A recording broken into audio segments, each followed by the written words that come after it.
उसके बाद गले के वाले से कुछ बता देता हूँ। गले में निगलने से, देखें गले में दर्द हो, टॉन्सिल्स हैं, मरीज अगर आपको कहेगा गले में निकलते हुए तकलीफ होती है कि नहीं होती, ठीक है ना। अगर गले में, पहला सवाल करें, गले में तकलीफ कानों तक जाए, ऐसे ऊपर की तरफ है, मरीज बात को नहीं कहता कान, आप पूछेंगे दर्द इधर होता है या इधर होता है, ऐसे इशारा कर, मरीज कहता है इधर होता है, तो ये फाइटोलाका है, ठीक है ना, फाइटोलाका डिकेंड्रा। अगर मरीज कहता है कि नहीं इधर नहीं होता, फिर आपके पास अगला सवाल है, मुंह से पानी या राल आता है, मरीज कहता है हाँ तो मर्कसाल। मुंह खुश्क और गला खुश्क है तो बेलाडोना, ठीक है ना। ये भी आपको कभी मायूस नहीं करेगी। बिलफर्ज समझ नहीं आ रही, ऊपर नहीं जा रहा मरीज कहता है, लेकिन निगलने से तकलीफ ज़रूर है, तो फिर आप मर्कसाल 200 की एक डोज दे दें, बेलाडोना 30 में दे दें एक्यूट में, ये भी मायूस नहीं करेगी।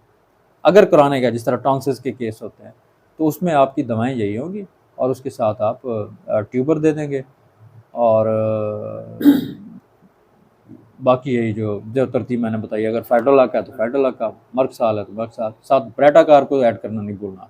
और ये तकरीबन 6 से 7-8 महीने आप चलाएंगे, टॉन्सिल्स का एक भी केस ख़राब नहीं होगा आपका, इस तरतीब से अगर चलाएंगे। इस दौरान एक शर्त और है, वो ये कि मरीज़ को बुखार होगा। मरीज़ से आपने पहले हलफ लेना, मैं तो पेन पे नाम नहीं लिखता, पहले पूछता हूँ इसमें बुखार होगा आपको, वो दवाइयों से नहीं होगा, हमारी दवाइयों से, वो चूँकि इन्फेक्शन है, आम रूटीन में उसको बार बार बुखार होता है, हर मरीज़ कहता है हर हफ्ते में 2 बार 1 बार हुआ पड़ा होता है।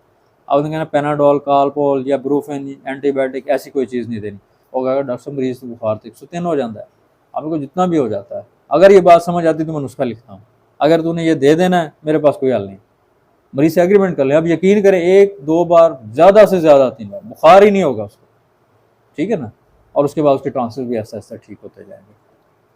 तो इस मुख्तसर से वक्त में मेरे ख्याल में आज के लिए काफ़ी है।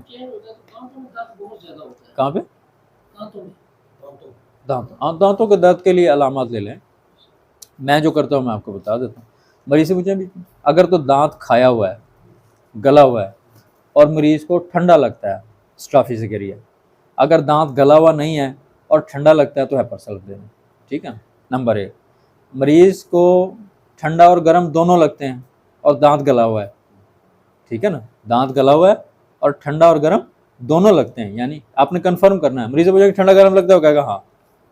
उसे पूछे भी ठंडा पानी पिया था या कोई पानी तो पीता रहता है, गर्म कोई चाय वगैरह, कहता नहीं। मैंने कहा फिर तुझे कैसे पता भी गर्म लगता है, तो वो ऐसे ही हाँ कहता है, जैसे हम लफ्ज़ बना हुआ ना भी ठंडा गर्म लगता, तो आपने अलग-अलग कंफर्म करना है ये वाकई ठंडी चीज़ कोई लगती है, तो फिर आपने करना है। तो अगर ठंडा लगता है, खोड़ है, स्टाफिसिकेरिया, ठंडा लगता है और खोड़ नहीं है, हेपरसल्फ, ठंडा गर्म दोनों लगते हैं और खोड़ है, मर्कसाल, ठंडा गर्म दोनों लगते हैं, खोड़ नहीं है, कालीकार दे दें, ठीक है ना। और इसी तरीके से अगर मरीज़ का दर्द खाना खाने से ज़्यादा हो, ठीक है ना, खाना खाने के दर्द हो तो 2 दवाएं हैं, काली कार्ब और चाइना। यानी मरीज़ ये नहीं कि इधर दर्द कर रहा है ना, दूसरी साइड से भी खाएगा ना तो खाने के दौरान ज़्यादा होता है, ये नहीं कि इधर से खाएगा तो फिर ज़्यादा, दूसरी साइड एहतियात से खा रहा है फिर भी ज़्यादा होता है, तो आपके पास दवाएँ काली कार्ब और चाइना होगा। अगर ठंडी हवा से साथ तकलीफ़ होती है तो फिर चाइना, ठंडा गर्म दोनों से तकलीफ़ होती है तो काली कार्ब, ठीक है ना। और इसी तरीके से बाज़ औक़ात मरीज़ कहते हैं दांत आपस में टकराते हैं, ठीक है ना, हल्का सा दांत टच भी हो तो बहुत ज़्यादा तकलीफ़ होती है। ये मिज़ीरियम देना नहीं भूल रहा आपने 30 में, ठीक है ना। और एक और आप देखेंगे मरीज़ बच्चों में दांत गलने शुरू हो जाते हैं, टाइम ज़्यादा ले रहा है, दांत गलना शुरू हो जाते हैं, देखें ना, ऊपर से एनेमल हट जाता है, पीले से हो जाते हैं, पीले होते होते फिर काले हो जाते हैं, देखें ना आपने। इसकी अगर आप इलाज कर लेना, टाइम ले लें, आप देखें दांत कैसे चेंज होते हैं इसके। और इसकी दवा है किरियाजोल, ठीक है ना, किरियाजोल 200 में 4 दिन के बाद दे दें, अब देखेंगे उसका आस्ते आस्ते पीलापन ख़त्म होगा और उसके बाद उसका एनेमल भी आने लग जाता है, ठीक है ना। और एक और आपको बताऊं, टेढ़े दांत सीधे हो गए देखें कभी, वो बताते टेढ़े दांत। मेरे पास कल एक उसकी मेडिकल की स्टूडेंट सी MBBS कर रही थी, वो बाई चांस किसी मसले के लिए आई, उसके दांत ना टेढ़े थे। मैंने कहा तेरे दांत भी सीधे होने हैं, कहते ये मेडिसिन से कैसे सीधे हो सकते हैं। मैंने कहा ये कुछ साल बाद जवाब देंगे आपको ना, अभी दवा खा, चीज़ें हो जाएंगे तो फिर कैसे खुद ही ढूंढते रहना। तो वो सिफलिनम हफ्ते में 1 बार दें और कंटिन्यूसली दें। देखिए डेंटिस्ट कितना अर्सा लेता है, 1.5 साल लगाता है, उसमें भी 50% ठीक होते हैं, 50% बाद नहीं भी होता है। और इंशाल्लाह आप जब भी किसी चीज़ मरीज़ का इलाज करें, आपको नहीं यकीन, कोई इतना टाइम नहीं दे रहा, घर में किसी बच्चे के हैं, फैमिली में, फ्री में शुरू कर देना, एक एक्सपेरिमेंट हो जाए और इंसान को यकीन हो जाए, तो इससे बड़ा तोहफा क्या है। इंसान नेक्स्ट कॉन्फिडेंस से काम कर सकता है।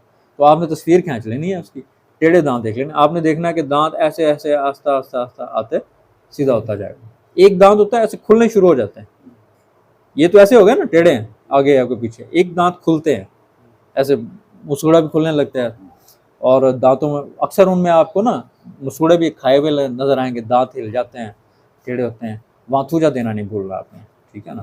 तो बाकी इसी तरीके से आप अलामात ले लेंगे। बाकी एक किताब में दवा लिखी, अगर ऑब्जर्वेशन में लिखें और वो ठीक लिखी है, आपने कहा कि जड़ से गले तो जड़ से गले दांत, यानी निचले की तरफ से गले तो ये मेजीरियम, और ऊपर से इन जगह से गलने शुरू हो जाए ऐसे तो ये मर्कसाल है, ठीक है ना। तो इसको भी देख सकते हैं।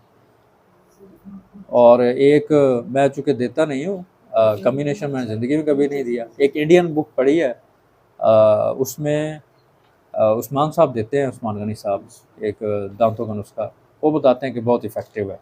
उसमें मेरे ख्याल में मुझे याद पड़ता है कि काली आयोडाइड 200, मर्कसाल 30, सिलेशिया 30 और स्टाफिसगेरिया 200, स्टाफिसगेरिया